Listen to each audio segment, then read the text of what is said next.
y que el mismo Dios de paz lo santifique por completo, y que todo su ser, espíritu, alma y cuerpo sea preservado irreprensible para la venida de nuestro Señor Jesucristo.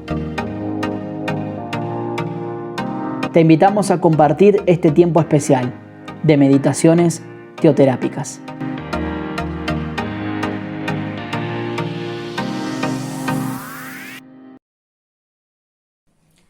Muy buenos días, familia Senti. Es un gran privilegio poder compartir esta mañana una meditación con ustedes. Ya estuvimos con algunos, con los de Argentina al menos, compartiendo también el tiempo de los 10 días de ayuno. Y hoy otra vez me toca este privilegio. Bueno, la mayoría me conocerán, tal vez muchos otros no. Mi nombre es Miriam Noemí Pose y soy pastora hace más de 30 años, de origen uruguayo, pero ya he vivido en varias, como 5 provincias de Neuquén. Y ahora estoy así en la Argentina, en el sur de la Argentina, en la Patagonia, justamente dirigiendo un distrito de esa zona, de esa región de Neuquén. Y bueno, hoy quiero estar con ustedes para compartirles algo que siempre ha tocado mi corazón y es un pasaje que en este tiempo que nos estamos preparando para el Congreso del 14 y 15 de agosto, creo que es oportuno porque la voz del sanador nos habla en toda la palabra de Dios.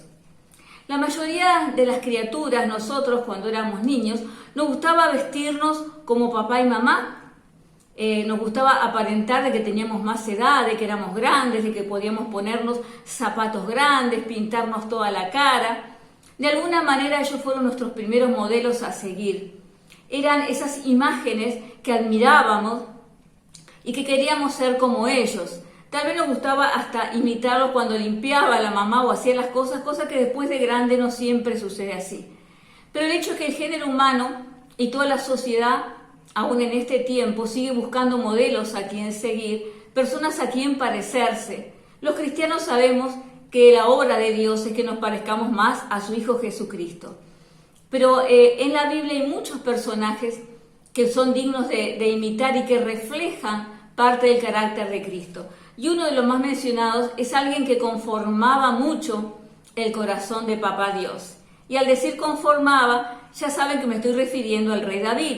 Sí, él era un hombre conforme, el corazón conforme al corazón de Dios, porque conformaba, satisfacía, deleitaba el corazón de Dios. Cuando Dios envía a Samuel a ungir al próximo futuro rey de Israel, que en ese momento había tenido el problema que ya conocemos con Saúl, iba a buscar el nuevo rey en la casa de Isaí. Los padres ni recuerdan que había todavía un último hijo a quien presentarlos. Cuando Samuel le dice, y no hay nadie más, que no se sentarían a la mesa hasta que no trajeran al último. Y allí estaba David con un pequeño rebaño que había heredado de su padre, que se lo daba para cuidar, que no era una gran cosa y a la vista no parecía ser un hijo favorito de su papá. Tampoco admirado por sus hermanos en ningún momento. Sin embargo, el último en la casa de Isaí fue el primero en el corazón de Dios. Y así lo supo del primer día David. Siempre lo supo. Y esa historia que cristianos y no cristianos y el mundo conoce de David y Goliat ha quedado imborrable, grabada en el corazón de todos los que seguimos la palabra del Señor. Cuando él se encuentra con ese paladín filisteo de casi 4 metros, pues a él no le impresionaba ese tamaño porque él había peleado con leones, había peleado con osos para defender esas poquitas ovejas que tenía. Y cuando Dios ve que uno por tan poquita cosa es capaz de dar su vida, encontró un hombre cuyo corazón podía dirigir a todo Israel. ¿Dónde encontraría otro tan valiente que se jugaría la vida por algo tan pequeño e insignificante? ¿Qué no haría entonces él por la nación de Israel? Era el hombre indicado, el que él necesitaba, el que no le tenía miedo a nadie, el que los hermanos se burlaran de él. Él fue a llevarles pan a los hermanos, pero volvió con la cabeza de Goliat. Y eso es bueno poder meditar nosotros que, aunque vayamos por un encargo, en el lugar donde Dios te manda, ahí tienes guardada una bendición y también es el lugar donde Él va a probar tu fe. Pero hoy vamos a ver, si me acompañan, a 2 de Samuel, capítulo 7, versículo 16, y yo voy a leer algunas pequeñas porciones o partes de lo que dice aquí. después que le había trasladado David el arca del pacto a Jerusalén, y le promete que un descendiente de él, que sabemos que fue Salomón, él era el que le iba a edificar casa. De todas maneras, Dios le dice a David algo muy importante. Y será firmada tu casa y tu reino para siempre delante de tu rostro, y tu trono será estable eternamente. Y David le dijo, ¿quién soy yo? ¿Qué es mi casa para que me hayas traído hasta aquí? Me has declarado lo que será en el porvenir. Y en el 22, por tanto tú te has engrandecido, Jehová por Dios, por cuanto no hay otro como tú, ni hay Dios fuera de ti, conforme a todo lo que hemos oído con nuestros oídos.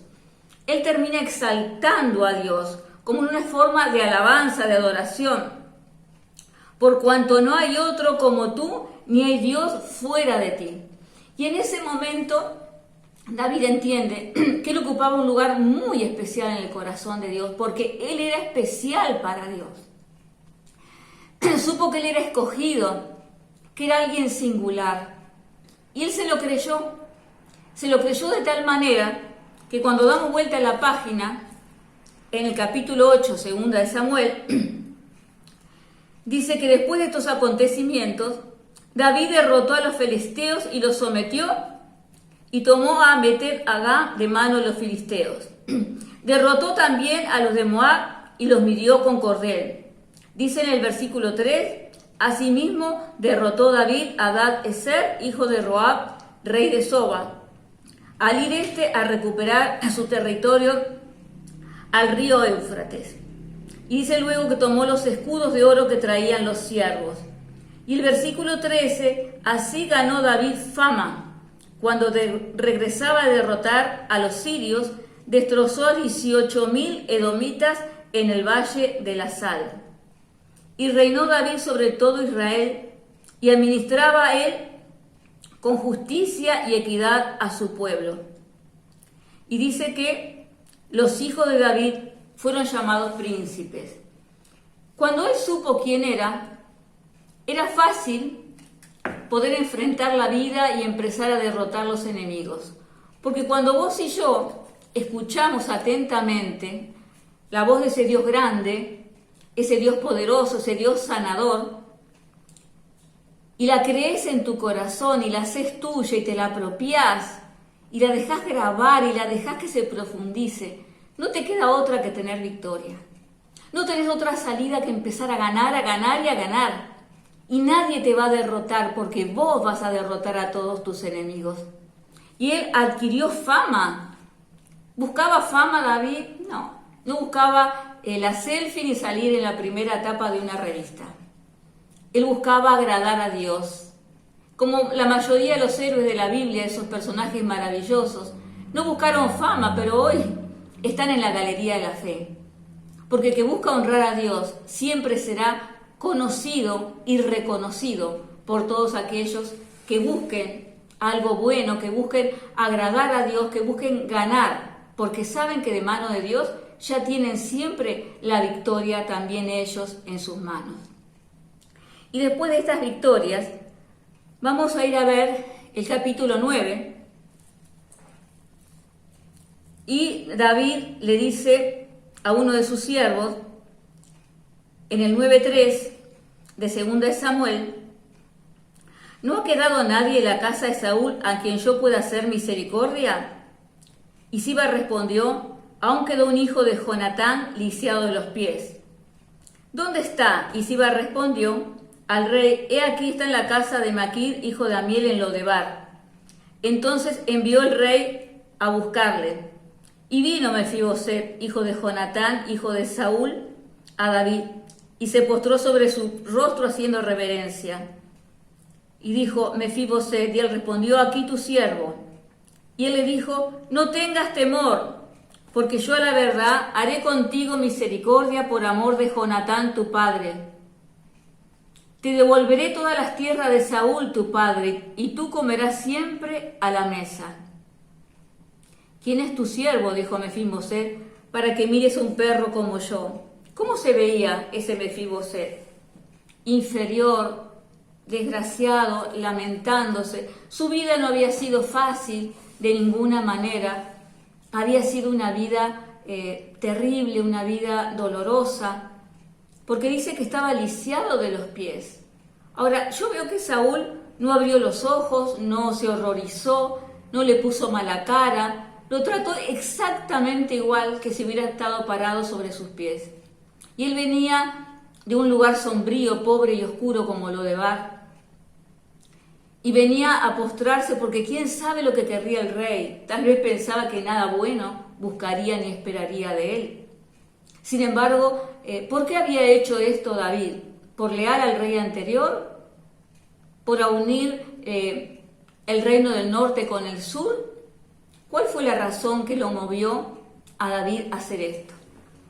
Un pacto de misericordia hacia la descendencia de Jonatán, un voto que había hecho de fidelidad a Jonatán.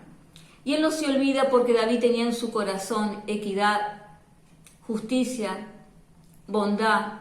Era un corazón sumamente generoso. Y él cuando lo ve, le promete algo muy importante, que va a restituir todo lo que perdió y que siempre se sentará a su mesa. ¿Qué le había pasado a Jonatán en su corazón cuando hizo este pacto, este voto con David? Un amor grande los unía porque ambos de alguna manera habían conocido al mismo Dios. ¿Y qué le había pasado a Mefibosé para estar en estas condiciones? El día que, en una guerra sangrienta, Saúl, su abuelo y su papá Jonatán fueron muertos. Fue una fecha muy peligrosa, eran épocas difíciles. La nodriza salió corriendo con él y se le cayó de sus brazos. Se golpeó contra las piedras, sus piernas se rompieron, se fracturaron y en esa época no había forma de enmendar ni darle solución a ese problema y quedó lisiado para siempre. La pregunta es a Mefibosé y a todos, ¿quién te dejó caer? ¿Quién te abandonó en la vida? ¿Por qué te sentiste por momentos inseguro, inválido, incapaz de hacer muchas cosas? Al borde de un abismo, fuiste atormentado, maltratado, tal vez abusado, tuviste una grave enfermedad. Sea lo que sea, te sentiste que vivías fuera del mundo normal, que tal vez debías refugiarte, no sé, en alguna adicción o en la pobreza, en la miseria, en una manera indigna de vivir. Pero Dios te hace un llamado. Tal vez para vos que me estás escuchando, a tus hijos, a un vecino, a alguien que amas mucho y que no sabes cómo ayudar. Pero esa voz de ese sanador es el mismo para todos. Dios dice que nos sentaremos en su mesa y que nos va a restituir todo lo que el mundo, el diablo, el enemigo, quien fuera, te lo había robado. Porque Dios es un Dios bondadoso, un Dios justo. En las bodas del Cordero, todos estaremos sentados a la mesa. Y me pregunto, ¿qué hicieron los hermanos cuando vieron a Mefibosé?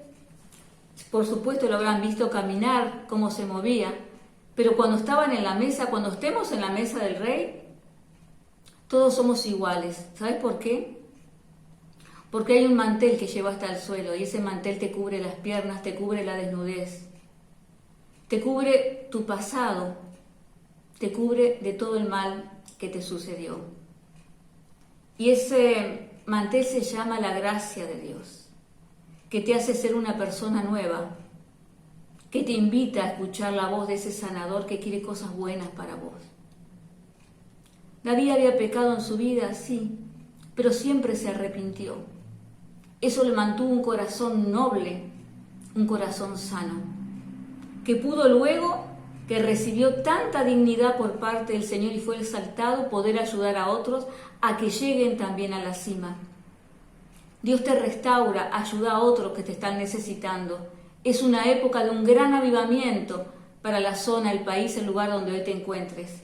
Porque Dios quiere llenar tu vida y la vida de todos nosotros con misericordia, con la gracia de Dios, con su perdón.